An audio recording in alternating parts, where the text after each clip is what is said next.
Now let us go back. Just want to take you a little bit backwards Uthasiye emuva kancane nje. to the 17th of June 2020 at the boardroom. Siye kuyi-17 zika June 2020 laphaya e-boardroom. So I want to seek clarity on that aspect. Ufuna ukucacisa indaba ethize lapho. It was your evidence before this court that at some stage, Brigadier Gininda instructed you to strip off your clothes. Ubufakazi bakho uthe kunesikhathi la uBrigadier Gininda eye wathi wena ukhumule impahla zakho. Yebo Nkosi enkantolo. That is correct. And then did you comply with that instruction? Uye wakhumula.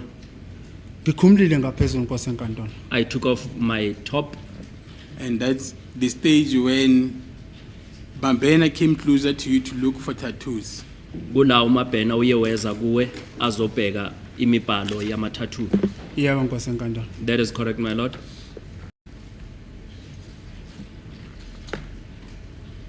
So I want to invite you to comment on the version or on your instruction that you gave to Mr. Mngomezulu on the proceedings of the 7th of November 2023 on page 17, where he said, no, my instruction is that accused number 2, he refused because on the basis that there was a woman in the presence. Manje umnumzana uMngomezulu uthe uma ekhuluma la enkantolo ngeyi7 zika November 2023 wathi ngaleso sikhathi uzebe ucelwa ukuthi ukhulule wena uye wanqaba ngenxa yokuthi kwakade kunomuntu wesifazane khona lapha. And then before you respond, so I can put this into context, Mkhane responded as follows. I think accused 2 must tell you the truth, because how could we ask him to disrobe, to take his clothes off when there were people there, when there were women there? Ethi umsolo wesibini kuzofuneka ukuthi akutshele iqiniso ngoba besingamcela kanjani ukuthi akhulule ukuthi bekade kunomuntu wesifazane, kunomuntu wangaphandle okungasingxenye yethu lapho. Nkosi enkantolo. Ngicela ungaphendulele baba Mngomezulu ngoba ngimlapha nje ngizokhuluma into eyenzeka ngekhona mina. My lord, may I please not respond on what Mr. Mngomezulu had said. As I am standing here, I am here to testify on what happened whilst I was present. Ngoba ubonile uGininda metha ngikhumula ukuthi ayikho lento ayifunayo amathathone nembolo asejele Nkosi enkantolo engibuzwa i28 angilazi nokuthi lisho ukuthina nginalo lonto le Nkosi enkantolo. Because my lord, even Brigadier Gininda, he saw when I took off my t-shirt that I did not have even that particular tattoo, the number 28, which I also do not know what does it mean. So I want to conclude on this point without wasting time. So that refusal by you to take off your clothes never happened. Manje kusho ukuthi wena awuzange unqabe ukukhumula. Nkosi enkantolo ngoba ngemphambi wakho angithi ngilethe into ayenzeka kimi la. Bengeke ngizila ngingazi ukuthi ngizokwenza. Ngikhuluma into ayenzeka ke mangithi mina ngagumula lapha izithombe zathathiwe. My lord, as I am standing before you, I am here to testify on what happened, and I wouldn't have been standing here if I did not do what they wanted me to do, and I am saying that I did take off my t-shirt. Okay, and as a point of departure, so you cannot testify about the refusal to disrobe. Manje wena ngeke uphane ngobufakazi ngale ndaba yokuthi wena uye wanqaba ukukhumula. Nkosi enkantolo ngiyaphinda ngisho ngaphambi kweNkosi enkantolo mina ngowami umlomo ukuthi nginqabile ukukhumula. Ngithe mina ngigumulile ngoba ngangifuna ayibone serious lento leyo ukuthi azange ngafaka ethathombe futhi angizange ngaboshiwe ngale nombolo ayengitshena ntombi lasejele. My lord, I never said before you that I refused to undress, and I undressed because I wanted to prove to Brigadier Gininda that I do not have that number that he mentioned, and I have never also been arrested as it was alleged. Ngoba namhlanje Nkosi enkantolo anginayo ethathombe anginayo inombolo lasejele. Because to date, my lord, I still do not have a tattoo. I still do not have that number from the prison. That's the conclusion. Let's proceed now. Uthasiqhubeke. We'll argue that point later. uthi uzobuya kuyo lelo daba uzoluxoxa uma sekuxoxwa abashushisi nommeli. Exhibit HH, statement that was taken from you by Colonel Rapadu.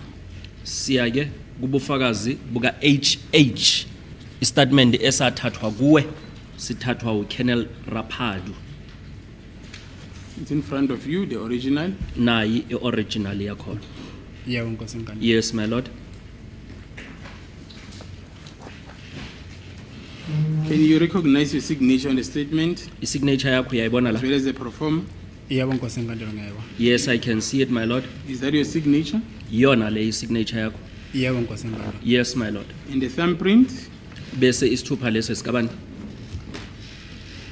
Bangibeka Nkosi enkantolo isithupha manje angazi noma yiso lesinoma ngesinye kodwa ngasibeka isithupha Nkosi enkantolo.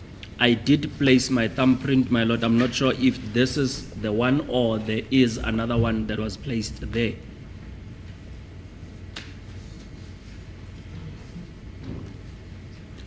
Okay. On the front of the document is dated 19 June 2020.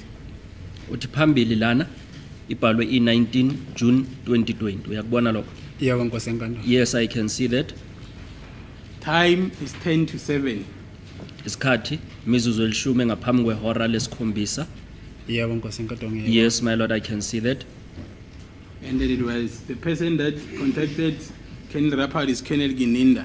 Umuntu oye washayela uKolonel Rapadu ucingo wakade kuKolonel Gininda. Angazi Nkosi enkantolo. I do not know, my lord. Can you dispute that? Ungaphika lokho kodwa? Ngoba ngithi angazi nje angazi Nkosi enkantolo. As I am saying I do not know, my lord.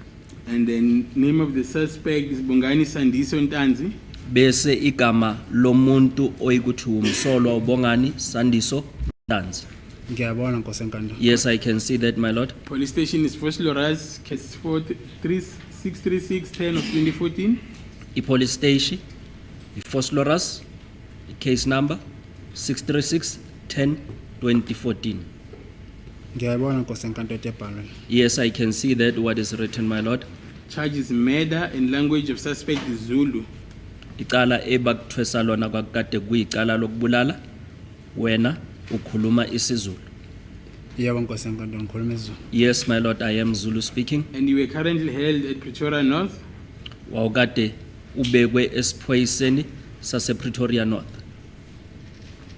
Uyakubona nalokho? Yebo ngiyakubona okubhalwe lapha. Yes, my lord, I can see it as it is written on that document. Were you kept at Pretoria North on the 19th of June 2020? Nge-19 zika June 2020 wawukade uvalelwe ePretoria North.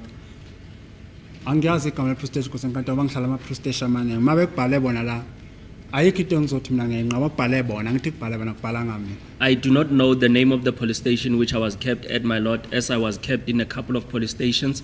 However, if it is written here, there's nothing that I can say as it is being written, my lord. From the 16th of June 2020 until this date, the 19th of June 2020, were you ever taken to a different police station other than Pretoria North? Ukusukela nge-16 zika June 2020 ukuyofikela nge-19 zika June 2020 uye wasuswa wayisiwa kwenye police station ngaphandle kwale iPretoria North. Nkosi enkantolo negama le-police station ngiyachaza nje ngangayazi igama le-police station ngangana ukuthi ngikuphi. Ukube mhlawumbe ayengitshela ukuthi ngikuphi ngabe ngangazi ukuthi ngikuphi ngoba ayikho into ayengitshela yona ngirepotela yona. My lord, even the name of the police station I was not informed of. Therefore, I did not know which police station was I kept in. If I was informed, then I would have kept it in mind. Do you recall yesterday when you gave your evidence, or during cross-examination rather, you said that in the morning of the 19th of June 2020, you went to a certain police station in the morning where they parked and then you sat inside the vehicle? Usakhumbula ukuthi izolo uma uphana ngobufakazi noma uma ubuzwa imibuzo uye wathi ekseni nge-19 yenasuka naya kwenye ipolice station afika napaka khona. Ngiyakhumbula Nkosi enkantolo akaze ngilibize igama le-police station. Khona ukukhishwa kwe-police station ngene emotweni ngizophuma ngoba nguyo ongikhiphayo nguyo ongivalelayo.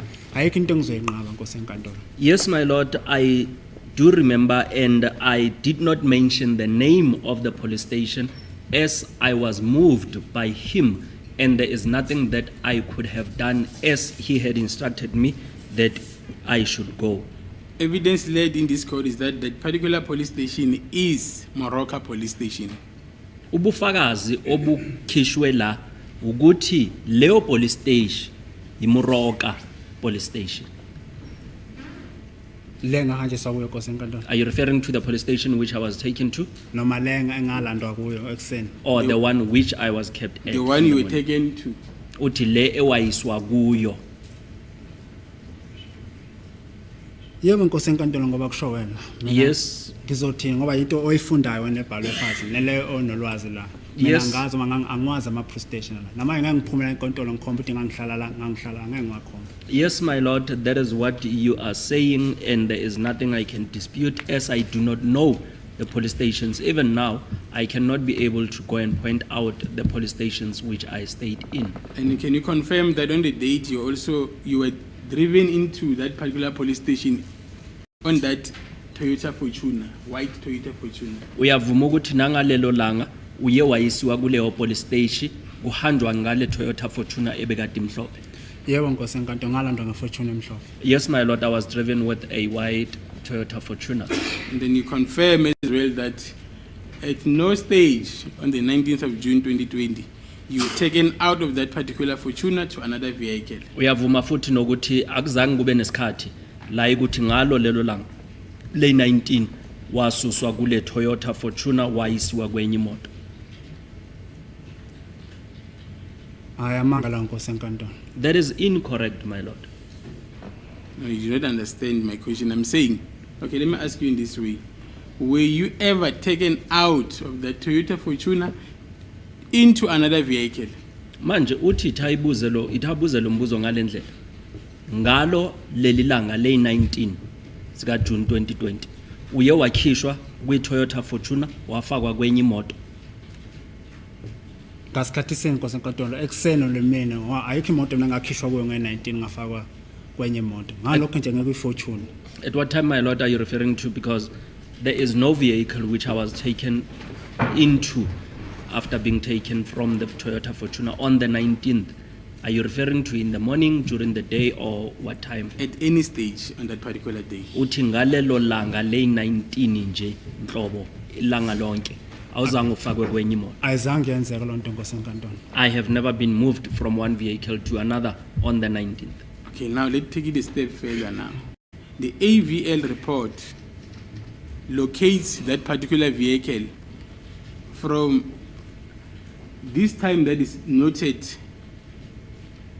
or closest to this time that is noted in this document, to be at Koma Street or Makalima Street, which is Moroka police station at that time.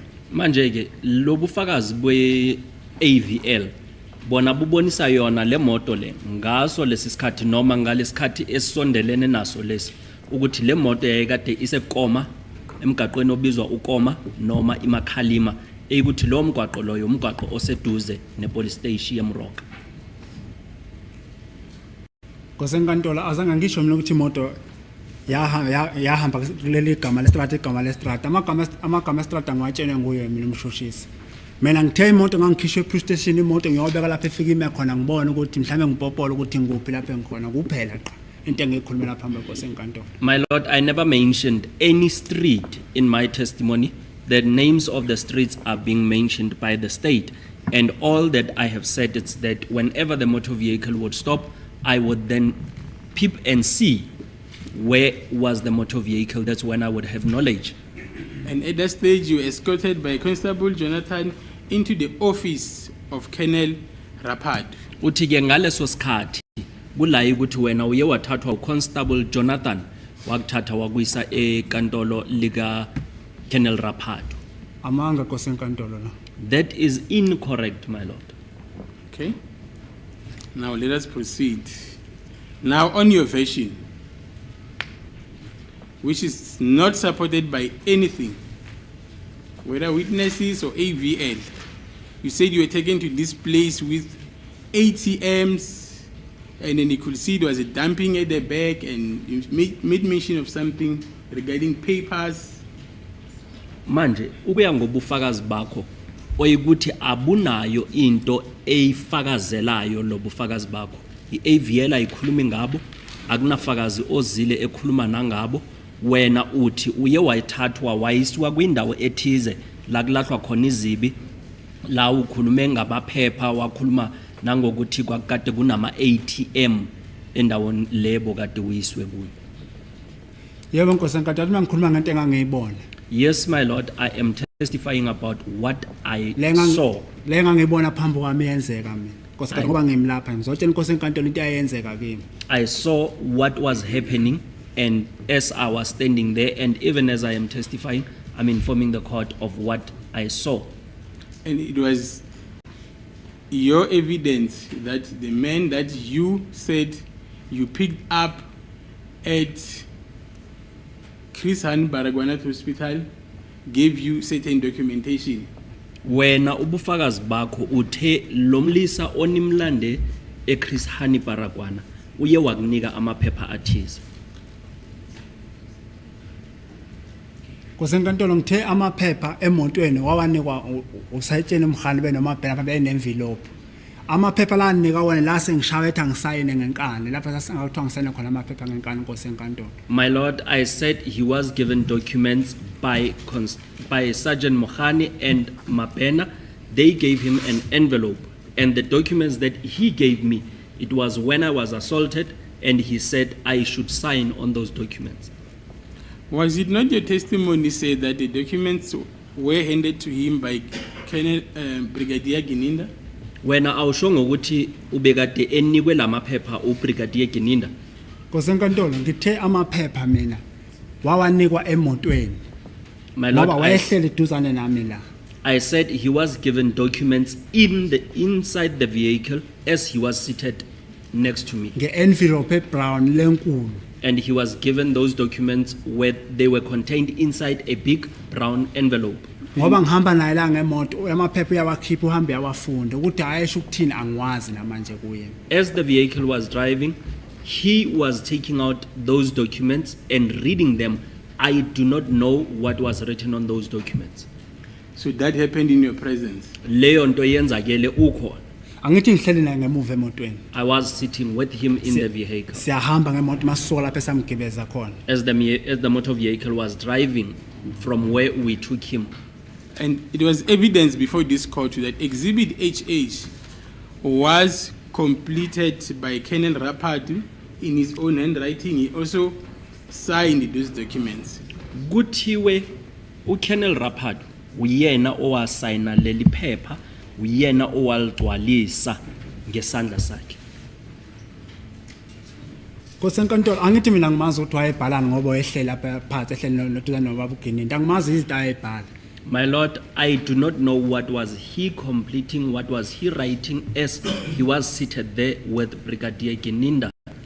Ukube mhlambe ngabona ngabe ngizoyitshela Nkosi enkantolo hayi ngambone ebhala iphepha so manje mina ngilibonanga ngoba lali kuye la mina ngimi le. If perhaps I would have seen him writing what on what document, I would have been able to testify that I saw him writing on this particular document. So at some stage he was talking to Brigadier Gininda. Kunesikhathi esithize la bekade yena ekhuluma noBrigadier Gininda. Nkosi enkantolo bafika lapho bahlala bobabili so emveni kwemoto. uGininda wahlala naye so bekhuluma uGininda wasuka weza ke bethi namanje ngisamenza angikafuna ukukhuluma ukuthi ngisamenza isithutha na. My Lord, they came and sat behind the motor vehicle together facing each other, and after that Brigadier Gininda came to me and asked me, am I still making him a fool? They were sitting behind which vehicle? Bebahleli emuva kwayiphi imoto? Imoto ehamba ngobaba uGininda iBM ebehamba ngayo emhlophe ngakusho kubaba uNgozi athi iBM wayehamba ngayo. Brigadier Gininda was driving a BMW white in color. Kodwa yengadrive ngowena waphuma eceleni lapha ijika imoto eyedriver umama umholi. However, he was not driving. The vehicle was driven by Sergeant Mohola. At what stage did the Colonel Rapad get into the vehicle? uKennel What Rapadu time? At what time, in fact? uKennel Rapadu yena ungene ngasiphi isikhathi emotweni?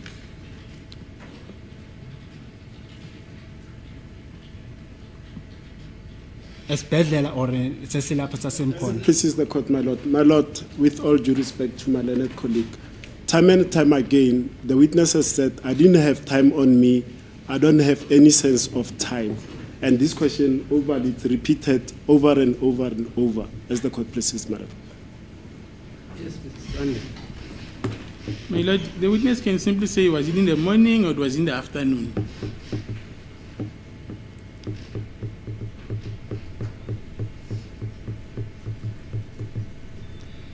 Yeah, proceed. Uthi ke umshushisi uKennel Rapadu ungene nini emotweni? Akasho ukuthi uchaze isikhathi esithize, uthi ungasho ukuthi bekusemini noma bekuhlwile noma bekusekuseni. Mina phambi kwesenkantolo ngishithi ubaba uRapata azange ngambone ekseni. Ngimbone emini lapha egibela imoto abasamthatha khona seza naye lapha imoto eyihamba khona engazekiwa kuphi. My lord, I have testified that I did not see Colonel Rapadu in the morning. I saw him during the day when he came into the vehicle and we drove off. Did at any stage, when you were in that place, Lieutenant Orlando at the gate, Lieutenant Colonel Rapadu talk to you? Ngalesikhathi nilaphayana kule ndawo ebekade ibhalwe Orlando egate. Sikhona isikhathi la ukuthi uLieutenant Colonel Rapadu uye wakhuluma nawe. Angizange ngikhulume naye nkosenkantolo uzokhuluma nami ngoba phela wayephethe yonke into yami azange ngibuze nix nkosenkantolo. There is nothing that he had spoken to me. What was he going to speak to me about, as he had everything that pertained to me? So you are saying this pro forma, as well as the statement, is something that the police came with ready prepared. Manje ufuna ukuthi lencwadi ne statement esiphakathi into ekuthi amaphoyisa beze seyibhaliwe. Nkosenkantolo mabehleli phansi angibazi ukuthi benzani mina. Lapho My lord, babehleli khona. as they were seated down, I do not know what were they doing where they were sitting. Ukuthi babebhala babengabhala angibazi. Mina lento le angidibani nayo nkosenkantolo ngeyabo. Whether they were writing or not, I am not part of it. This document belongs to them. Okwami kuphela la isignature esikhathi ngishawa. Lo impendulo engiphendula phambi kwesenkantolo. The only thing that belongs to me here, my lord, it's a signature when I was being assaulted. That's all I am saying in front of this court. So you've got nothing to do with the contents of this document. Wena lokho kubhalwe la awuhlangani lutho nawo. Angihlangani nkosenkantolo nakho. Yes, my lord, I have nothing to do with what is written in this document. Ngoba kube mhlambe kwenziwaye ngishila phambi kwesenkantolo ukuthi la ngabe ngizocela istatement sesizulu izulu ngiyakwazi ukusibhala. If this document was completed by me, I would have completed the document in Zulu because I am able to write Zulu. Thank you, sir. So as you're being assaulted there, what happened? Njengoba bowulibele ushawa lapha kwenzakele. Ngishayiwe nkosenkantolo kuthiwa mangisayine ngazange ngagcina ngisayinele sengizwe ukuthi naphela ngumuntu ngikhathele ngemukele. I got assaulted, my lord, until I gave up and saw that indeed I have to sign, as I have already given up and I was now tired of being assaulted. And then, Angisayinanga nkosenkantolo ngokuthanda kwami lami. I did not sign freely and voluntarily. and can you describe the nature of assault that was meted out on the day in question? Uthi umshushisi ake uchaze lokushawa okhuluma ngakho kwalelo langa. Nkosenkantolo ngikhuluma mina ngokufaka uplastic ekhanda nkosenkantolo la. My lord, I am referring to being tubed with a plastic being put on my head. Ngoba babe ngibambile ngapha izandla ngapho ubaba ubuthelezi nalo nomunye ngingalazi igama lakho emhlophe. As Mr. Btelezi and the other white gentleman held my hands from the back,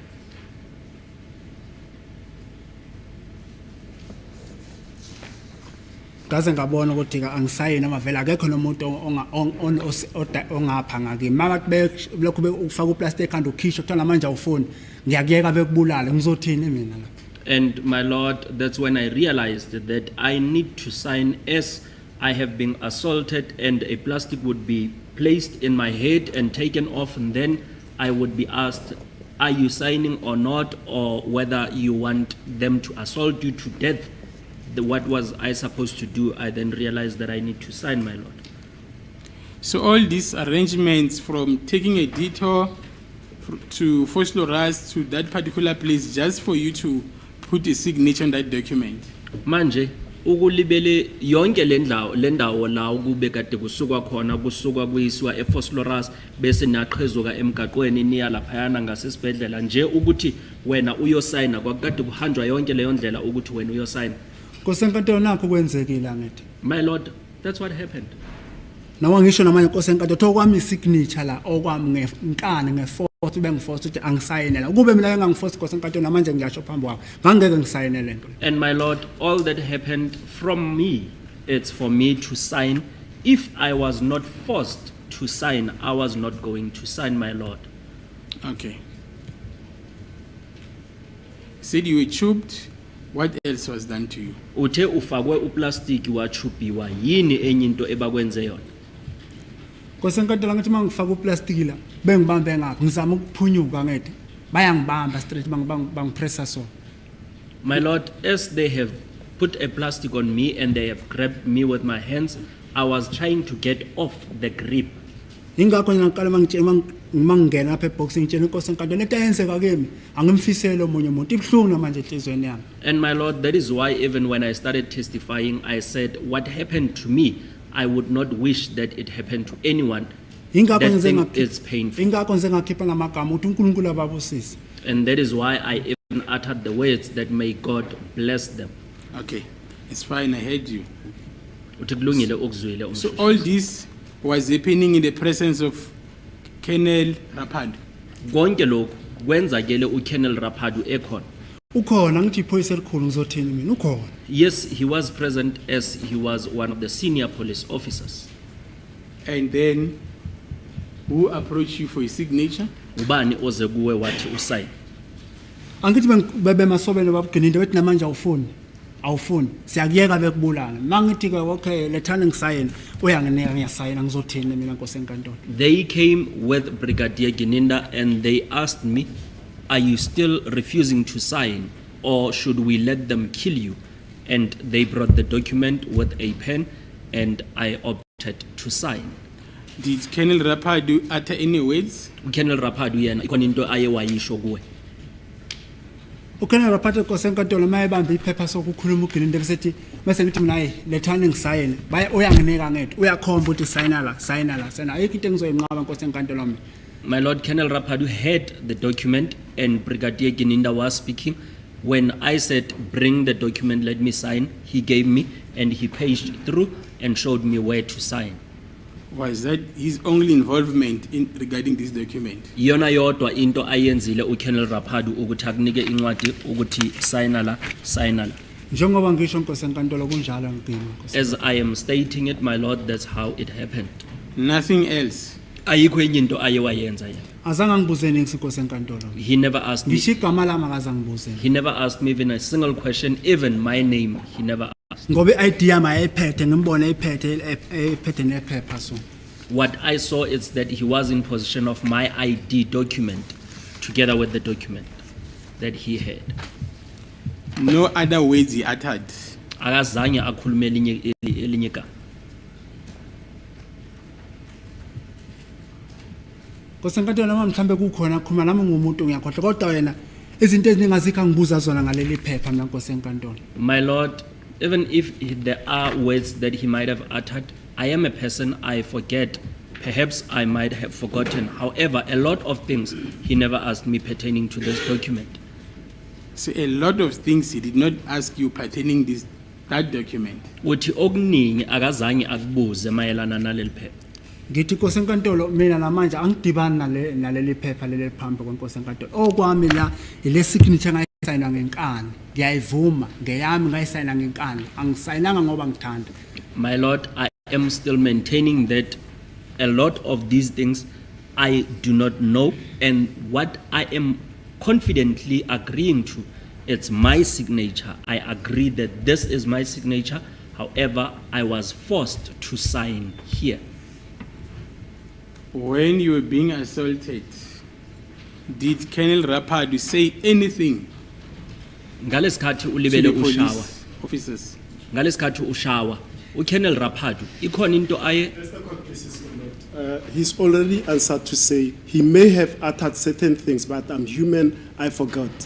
Asked and answered, my lord. That's the court pieces. But I'm arriving at a certain point. Can I not be distracted, my lord?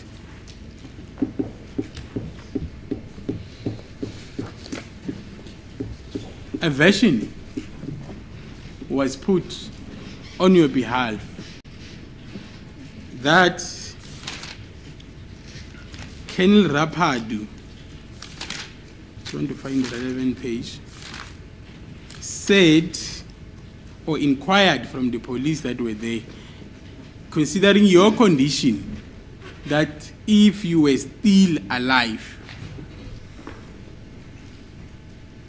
uthi ke ummeli wakho uye wakhuluma etshela omunye wofakazi ukuthi uKolonel Rapadu uye wathi kumaphoyisa uma bekubheka ukuthi usaphila na.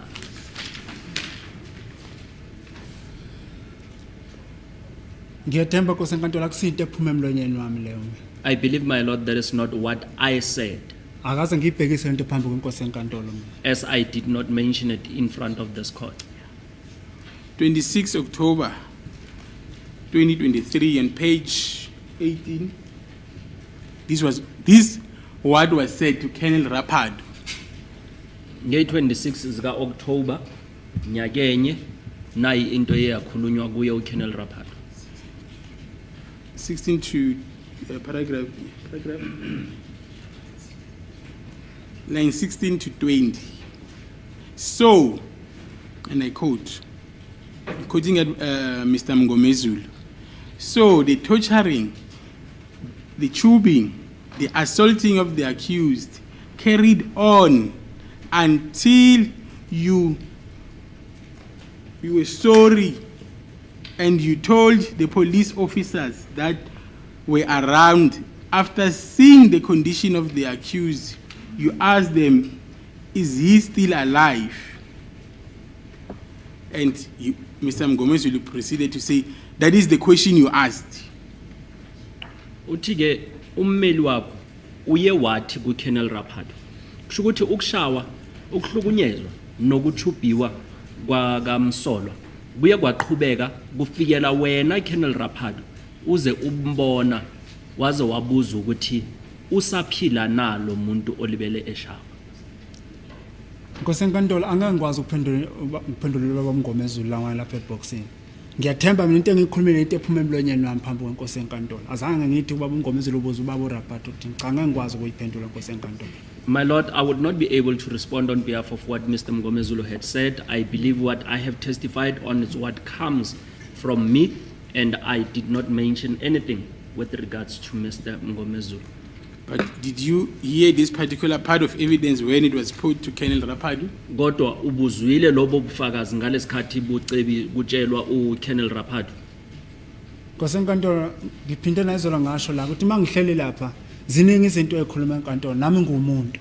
My lord, as I have stated yesterday, that whilst I am seated on the accused dock, there are a lot of things that are spoken, and I am also human. Ubaba Mngomezulu uzokhuluma nenkosi enkantolo. Mr. Ngalokho Mngomezulu akhulumela ngazi mina. is the one that would argue with the court on what he had said. But do you understand the impact of asking this question to the witness? Meaning you were beaten to a stage where one has to ask whether you are still alive. Do you understand?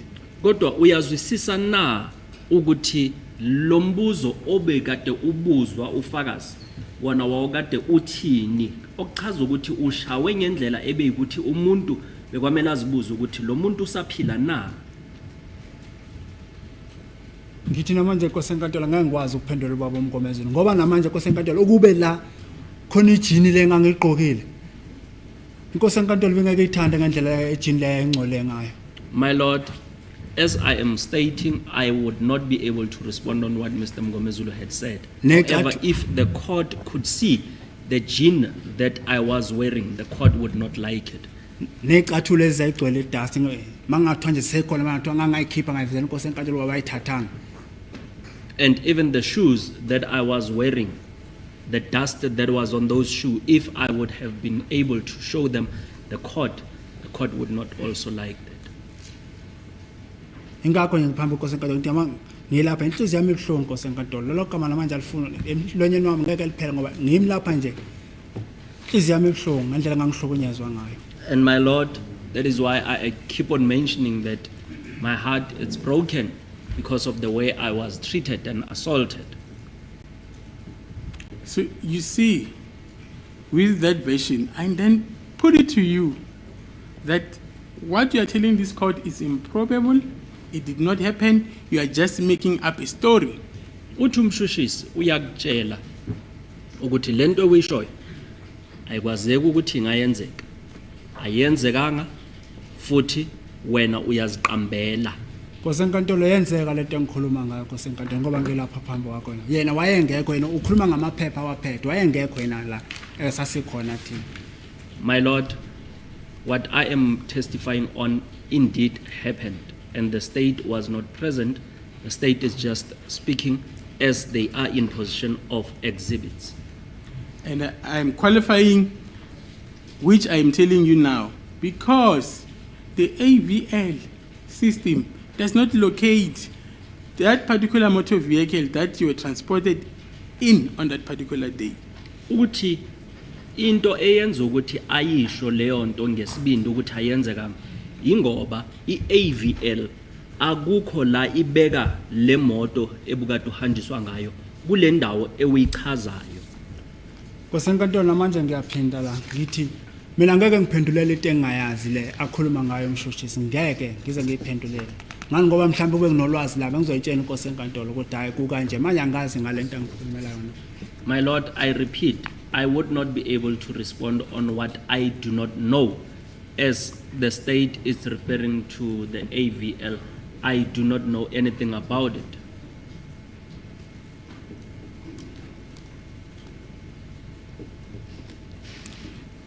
Furthermore, you testified that after that particular place, you were taken to a certain police station. Can you take me through what happened when you arrived at that particular police station?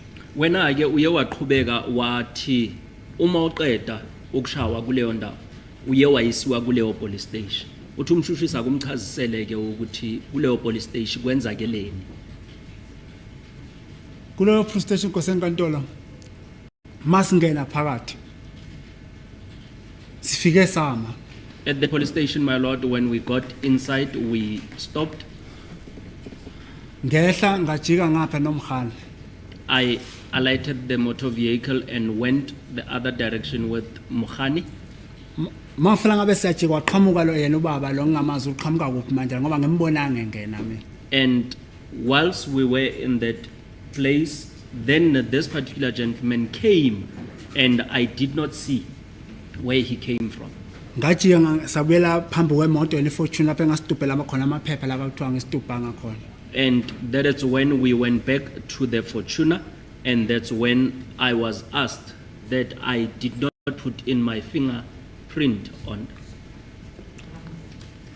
So you do not know the contents of this document? Kuchaza ukuthi izinto ezibhalwe kule ncwadi wena awuzazi. Namanje inkosi enkantolo ngithi angidibane nazo mina. I still maintain that I am not part of this document. And this document is not the only document that you signed Nangokho le from the time ncwadi you were arrested up until this date. kungasiyona yodwa incwadi ewayisayinda kusukela lesikhathi uzuboshwa kufikela lelanga leli uzusayina le. Sicela ngiphindele. Uthi umshushisi le ncwadi akusiyona yodwa ewayisayina kusukela lelanga uboshwa kufikela leli langa uzebe usayina le.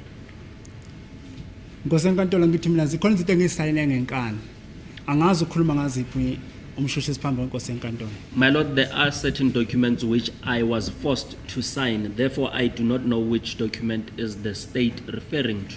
And then when you signed those many documents that I'm referring to now, were you assaulted? Manje nalawa amanye amaphepha amaningi la uwasayinile. So sorry, my lord. For clarification, perhaps the question on the grounds of vagueness, if my learned colleague can specify those other documents that he says my client signed without or with being assaulted, as the court please. I presented to you yesterday a notice of rights that you were given at Pretoria North. You identified your signature. You said you did sign that particular document. Manje umshushisi ufuna ukwazi ukuthi nawo lawa wonke amaphepha awasayinile wawukade ushayiwe na uphakama ummeli uthi ukhuluma ngamaphi amaphepha. Umshushisi uthi izolo ukunikele yancwadi le ebeyikade ikhuluma ngamalungelo le besiyiphethela le uthe uye wayisayina. Ufuna ukwazi nayo ukuthi ushayiwe na ngalesikhathi uzebe uyisayina. Phambi kwenkosi enkantolo akaze ngithi ngishaye bamsayana incwadi masikhuluma nganayo incwadi esikhuluma ngankosi enkantolo. Before this court, I never said I was assaulted when I signed the notice of right. I am now referring to this document that is in front of me, my lord. And so why was it necessary for them to assault you just to sign this document that you don't even know the contents? Manje kungani kwakusemqoka ukuthi bakushaye ukuze usayine leli phepha eungazi nokuthi libhalweni? Nkosi enkantolo lo mbuzo ngongcola ububheka kumnikazi yelo ayengitshela ngisayine lapha mina. My lord, I believe that question would have been fair if it was posed to the person who said I should sign. I mean, without you being assaulted, this document could have just been presented to you and then you put your signature there without being assaulted. Unangaphandle kokuthi ushawe lencwadi kube bavele bakunika yona bathi usayine bangakushayanga. Nkosi enkantolo ukube yena lo umne owabhala lencwadi wenza yonke lento ukube mhlambe wafunda wangitshena wazwafika ngapha ekugcineni ebese ngitshena ukuthi ngizwile kho ngushoyo mhlambe inkosi enkantolo bengizoyitshena okungcono ngoba ngithi inkosi enkantolo mina namanje lencwadi le angidibane na. My lord, if the author of this document would have read this document to me and asked me if I understood everything that was contained in the document, then maybe today we would have been speaking something different. See, but now my you're lord, yes. I am still maintaining that I am not part of this document. See, now you're contradicting yourself. If that document was read back to you first and then you refused to sign, then I will agree with you. Then you were assaulted just to sign. But it was never read. You don't know what was contained in that document. Uthi ke umshushisi uyabona ke manje usokhuluma into ehlukile. Uma ingabe lencwadi uthi uma ingabe lencwadi bebakufundele yona wena bese awuvumi ukusayina bese ke bayakushaya ubekazozwisisa yena ukuthi sebakushayela ukuthi bakufundele wazwisisa kodwa awusafuna ukusayina manje uthi wena awufuni ukusayina nangokho bangakufundelanga yona. Nkosi enkantolo namanje ngiyaphinda mina ngale ncwadi ayikho into engihlanganisayo inomnikaziyo okuyena abambuza ngayo mina ngidibana nale ncwadi le. My lord, I repeat that I am not part of this document as there is no one who has read it to me. There is a person who wrote this document who is the one that knows about this document. Okay. Were all the pages of that document signed in that place that you have nicknamed Orlando? Manje wonke amapage wale ncwadi asayinwe kule ndawo la uthe kuse Orlando. Ngithi inkosi enkantolo kukhona amaphepha ekuthiwa angiwasayinanga ngahamba ngawasayinela pha lefa ngasidubha khona. My lord, there are certain documents which I was informed that I did not sign, and that's when I had signed where my thumbprints were taken. Kule police station abangibeka kuyo inkosi enkantolo. At the police station which I was placed at. I'm not sure if I did ask you this question, but I'll ask you for the sake of completeness. And then when you were eventually taken to that police station to complete the signing of the document, I'm correct to say there were no assaults there? Uthi ke ufuna ukwazi umshushisi ukuthi ngalesikhathi beze bekuyisa kule police station labo kade uyoqhubeka uyoqedelela ukusayina abazange bakushayela. Wayezongishayela inkosi enkantolo ngoba sengiwasayinela amanye amaphepha kuthiwa kushoda. Angwazi na shoda yethu ngathiwa kushoda khona ngingawasayinanga ayezongishayela ukuthi vele useyenza intando yakhe. Why was I going to be assaulted, my lord? Because they had said there are certain documents which I did not sign, and they had already done their will. Therefore, why was it going to be necessary for them to assault me again? Just lastly, on that aspect, in that area, was Sergeant Mohola present there as well? Uthi ke okugcina ngayo leyo ndaba kuleyo ndawo uSergeant Mohola naye wayekade elibele ekhona lapho. Kosenkantolo ngichazile ukuthi masuka lapha angibabonanga ukuthi abanye baya kuphi mina. My Lord, I have explained that when we left that place, I did not see where others went to. Ngoba kwayena ubaba lo ngangigibela emotweni la kwiFortune angibangi ngisahamba na ukuya lapha sasiyakhona. Because the same gentleman whom I was with in a Fortuna, I did not proceed with him. Ngizombona futhi ekuthiwa hayi sayina na kunamaphepha engingawasayinanga sengazi uqhamukaphi khona ukuthi wahamba ngani waya kuphi angimazi Kosenkantolo. I only saw him when we were at that corner when he appeared, and I was informed that there were some documents which I did not sign. So I'm moving to another aspect of my questioning. Are you now saying the man that got into that Fortuna that you met later on in the evening knew exactly what time you were at Morocco earlier on in the morning, to note 10 to 7 in the morning? Manje ufuna ukuthi le ndoda ewuthi wena wawukade unayo emotweni yona yayikade yazi ukuthi bowufike ngobani isikhathi eMroka njengoba yena abhale ukuthi ufike ngemizuzu eyishumi ngaphambi kwehora lesikhombisa. Kosenkantolo into engicabangayo leli phepha libhalwe nguyo lo libhale alibhalwanga ubongani. My Lord, what I think is that this document was completed by whosoever. It was not completed by Bongani. Ukuthi ubhala ukuthini ifuna yena le hayi mina ayikho into engibhalile la okwami leli phepha Kosenkantolo isignature namanje ngiyavuma phambi Kosenkantolo isignature ngiyavuma ngeforce ukuthi kuthiwa mangisayinela. On whatever that person wrote, I do not know. What I know and confirm, it's a signature that I was forced to sign, my Lord. We'll proceed. They will argue that point at a later stage. Let's proceed now. Now, take this court through to the stage where you were at that Bakwena toll gates. Uthi ke lokho sizoqhubeka ngakho mase sebayidingida bona njengabameli. Ake uthathe inkantolo ke uma seni lapha ya kule toll gate yeBakwena. Kosenkantolo masifika kwi toll gate siphuma ngeFortune. Iphume ngapha emoto le eyihamba sayitshena umkhana. My Lord, when we got to that toll gate, wafika wehlisa iwindi wakhuluma nomabhena ngoba imoto zase zimsonje eceleni kancane seyiphumile ku toll gate zase simso bakhuluma la ngefastela ngingabeza ukuthi bathini. The Fortuna stopped at the side, and there was another vehicle, and then Mukhane and Mabena spoke as Mabena was on another vehicle, and I could not hear what they were saying. Emva ngalokho Kosenkantolo imoto yahamba yazangena e-cruise station le eRustenburg. And then after that, the motor vehicle drove off until they went to the police station in Rustenburg. I just want to clarify now. I'm not sure whether it was the interpretation thereof or is what you said. Was Mabena talking to Mukhane, or Mabena was talking to someone else in the other vehicle? Manje akucacisela uthi akazi ukuthi yimina otolike ngenye indlela noma uMabena wayekade ekhuluma noMukhane noma uMabena wayekade ekhuluma nomunye umuntu. Kosenkantolo imoto mazimi kanje umkhana ngithi ngapha kwa right. Kule ngapha imoto lo odrive imoto ngapha usayitshena umhola ngithi kule moto abahamba ngayo. So maye ukhuluma uhlisa ifastela awuthi wehlile emotweni ukhuluma uvele ngefastela bayakhuluma so. My Lord, as the motor vehicles, they were parked adjacent to each other.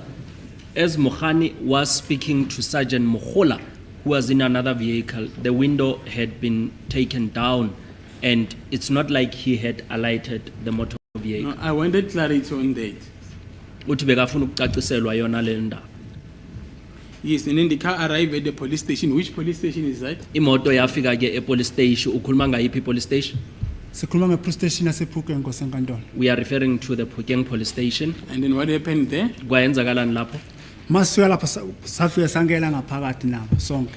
we all went inside the police station, hayi ema-ofisini ngaphakathi egeyithini ngapho kuma-parking. not yet in the offices, but we were now inside the premises of the police station by the gate. Waphuma usayitsheni uMabhena nosayitsheni uMkhane baya kule moto le baphuma bonke ukuze ngibone nalo muntu lo ogqoka ama-crisp-band. And then Sergeant Mabena and Sergeant Mukhani also went out of our vehicle and they went to that other car, and that's when I saw this other particular person.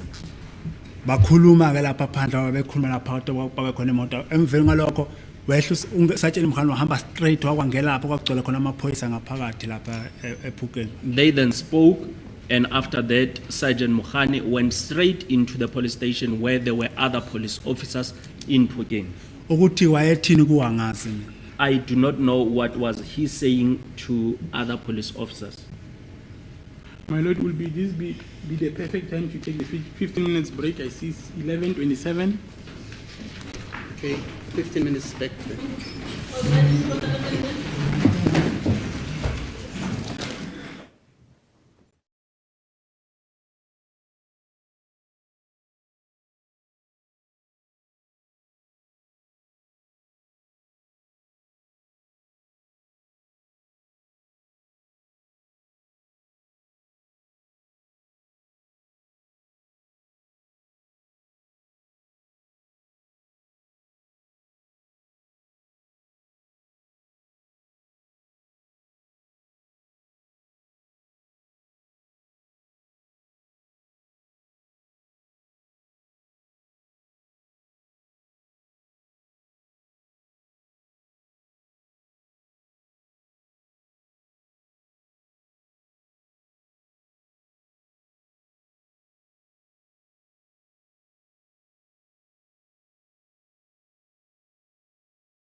Crossband, kuma baseband.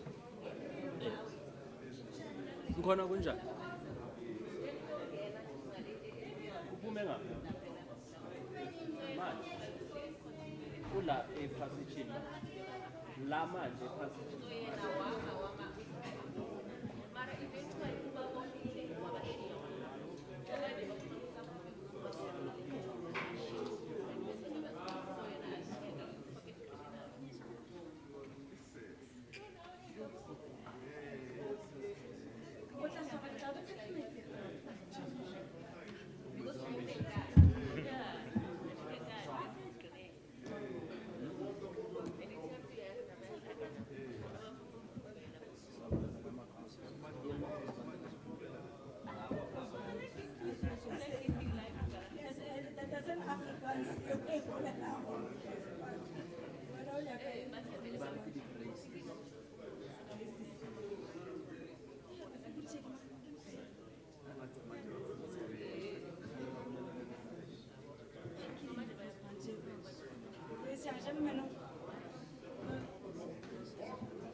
ne ke tshwere ke tlala ka And ke rekile stockfish le mae ke tlo January. kara breakfast ke tlo malofe ko mokhumana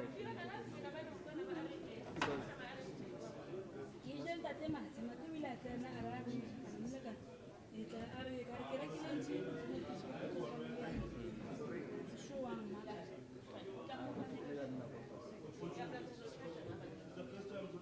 ke bona gore mo breakfast ye no Ke re go bona o isore ka di-biscuits. ya ke tla jalo And ka ona ntho ke ke re patela DSTC so ba silele ba ba di-biscuits ko o shapina ba na ona le ka botha o shapile na o mara hapo ka physical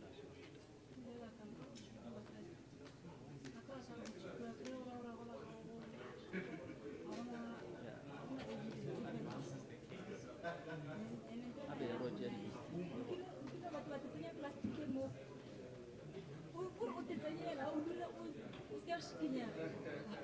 tapa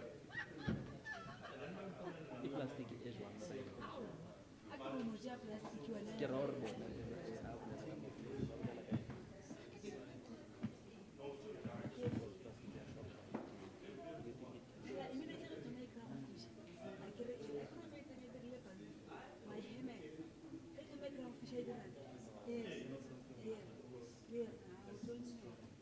ka mo ba le ka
wayefake imask la ngeke ngikwazi ukumbona la ebusweni. The particular person had a big body. However, I could not see him on the face as he had a mask. Because what I heard when I asked you this question, it was a white gentleman. So I Ngoba want it to be clarified. uma ngisho na umshushisi uthi uzwe kanjalo naye ukuthi uthe umuntu wayekade emhlophe. Kosenkantolo kune mask le eveza amehlo la ngathi phelela so esikwa so. Uyambona umuntu la emhlophe uthi lo mhlophe la mawumbuka la kusevela khona la. My lord, there is that particular mask that shows only the eyes, and when you look right through towards the eye, you would be able to see that the particular person was white. I wanted clarity on that. I thought maybe it was lost in translation, but it's fine. Let's proceed. Uthi bekafuna ukucaciselwa khona lapho bekacanga ukuthi mhlawumbe ilahleke ngalesikhathi ngizobe ngiyitolika. Yebo Nkosenkantolo. Yes, my lord. So, whilst we are still there, when you were held by that gentleman you described and as well as Buthelezi, were you still in cuffs?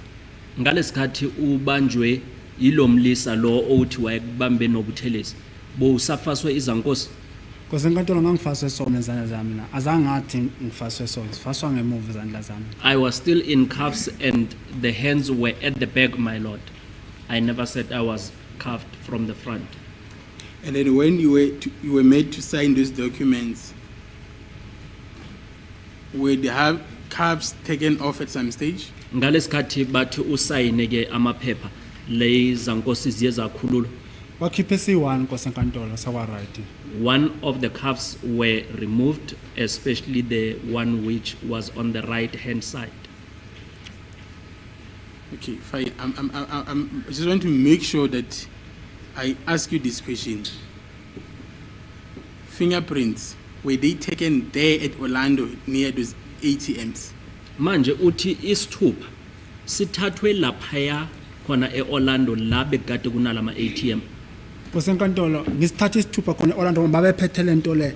Khona lento babephethe encane le encane le la wafika ivula khona kwathiwa ngesituphe songibekele.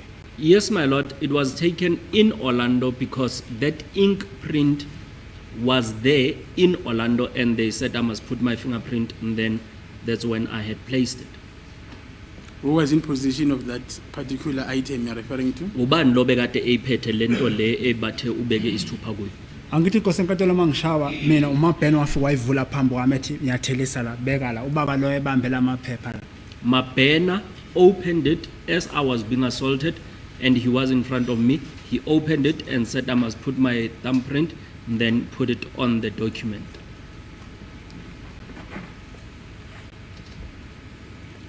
So, lastly, the AVL indicates that the vehicle, the Toyota Fortuner, returned to Moroka police station at around 1616. Manje ubufakazi lo be AVL bubonisa ukuthi imoto le ya Toyota Fortuner ibuyele emuva eMroka isikhathi uma kukade kuyimizuzu e16 ngemva kwehora lesine. Kosenkantolo mina isikhathi ngangenaso Kosenkantolo. Ngeke ngikwazi ukuphawula ngesikhathi. I did not have a watch, my lord. I would not be able to comment on the time. But can you comment on whether the assault did take place before this time? Mhlawumbe ungakwazi ukuphawula ukuthi ushawe ngaphambi kwalesi sikhathi na? Isikhathi ngangenaso Kosenkantolo. I did not have a Uma watch. mhlambe my isikhathi angisiphethe Kosenkantolo ngizayitshela into engcono ngesikhathi. If I had a watch, I would be able to give a better version. Let's proceed now to the stage where you're at Puking. Asiqhubeke ke siye lapho kade usephukeni. Yebo Nkosenkantolo. Yes, my lord. Then it was a stage where Mokhane went in to speak to some police officials. Ula ube kade uthe umkhani uye wangena wakhuluma namanye amaphoyisa. Yebo Nkosi enkantolo ungenile ngaphakathi ubaba uMhane waphinde ke waphuma de khona namaphoyisa waphuma weza la kuba uGinda babemkhona phandle. Yes, my lord, Mr. Mukhane went in and spoke to certain police officers, and then he came back and spoke to Mr. Gininda as we were outside. Emveni ngalokho Nkosi enkantolo kwangeniwe emotweni. And after that, they went into the vehicles. Ngayibona imoto zihamba ngoba ngangatshenwa ukuthi kiwe endlini but ngayibona imoto isijika isingena phakathi elokishini mayihamba iphuma endleleni lebheka kunenye indawo ethiwa iLuka. And the vehicles drove off. I was not told that we were going to my place of residence, but I saw the motor vehicle going into the township, and there is a place called Luka. Yangena Nkosi enkantolo ngendlela lestrada esesibheka endlini yami phevile ebheka estrada bohamba khona amateksi ngasendlini yami. And the motor vehicle went into the street which was going towards my place of residence. Kodwa mina angifikanga ngasendlini ngoba imoto bayimisa la kunestrada esehlaya esibheke ezathi bohamba esporo kunesiporo bohamba khona itrain letha ethatha istofu semayini. However, my lord, I did not get to the house. There is a certain street which goes towards the railway lane, and then the motor vehicles were stopped there. Masifika lapho Nkosi enkantolo behla ke bahamba bangawa ngangibabuka mabehamba ngangibabona phela lapha kunama light lamade ngangibabuma behamba bebheka le ngapha engihlala ngakhona. And when we got there, my lord, I saw them walking as there are Apollo lights. Ukuthi yini enzeka ke Jaldini angazi Nkosi enkantolo. I do not know what happened in the yard, my lord. Ngoba wabuya uMkhane mina sebebuya sengitshena ukuthi hayi sithola nakhe endlini yakhe akaze ngubone ngamehlo ngoplastic omnyama and khona ethiki ukuthi sithola nakhe endlini yami akaze ngikubone lonto lena manje. And he then came back, Mukhani, having a black plastic in his hand, and he shook it, my lord, saying to me, "This is what we have found in your house." And I did not see what was in that black plastic. Mabeqeda lapho Nkosi enkantolo kwaphinde kwangeniwe emontweni kwabuyela emuva police station. And after that, my lord, they went into the vehicles and went back to the police station.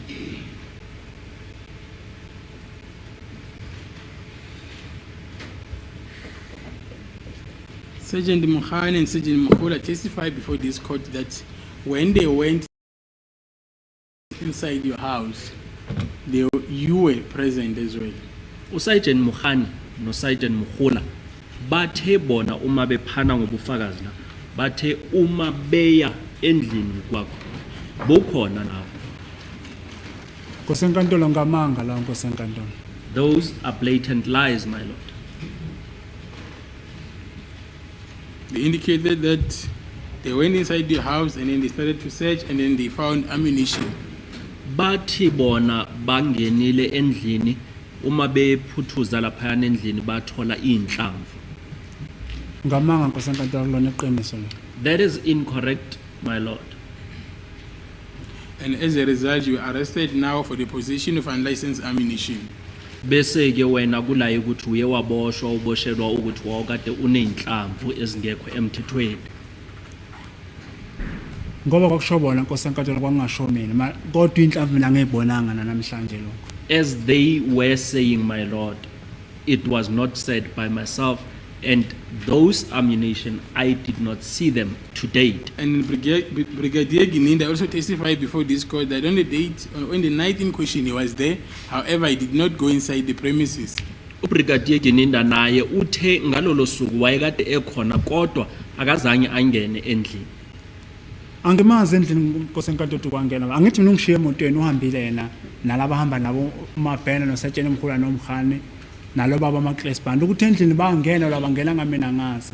I do not know, my lord, who went into the house as they had left me in the motor vehicle and they went with the gentleman that was wearing braces. And then he testified further that the suspect went in with the members inside these premises. Uthi ke yena uye washo ukuthi umsolwa uhambe nabo endlini. Amanga Nkosi enkantolo. That's a lie, my lord. And then now you are arrested You're taken back to that police station. Can you tell the court what happened when you arrived at Phokeng police station? Manje ke sowuboshiwe ke wabuyiselwa khona epolice station yasePhukeng ake usichazisele ukuthi kuye kwayenzakalani.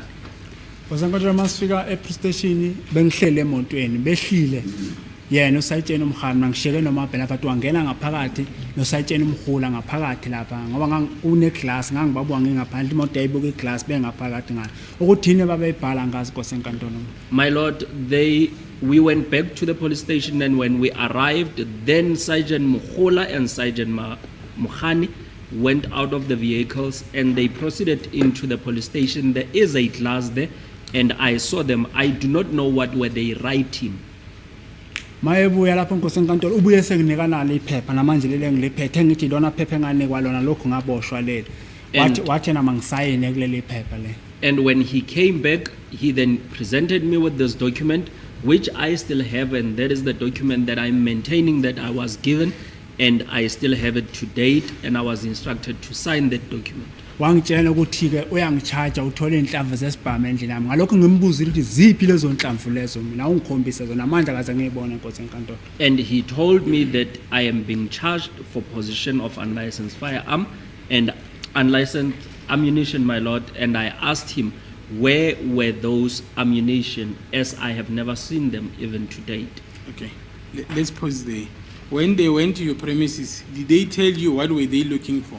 Manje uma beya laphaya kuwe endlini baye bakutshela ukuthi bebafuna. Akazange bangitshela Nkosenkantolo. No, they did not tell me, my lord. They did not mention that they were looking for a hoodie?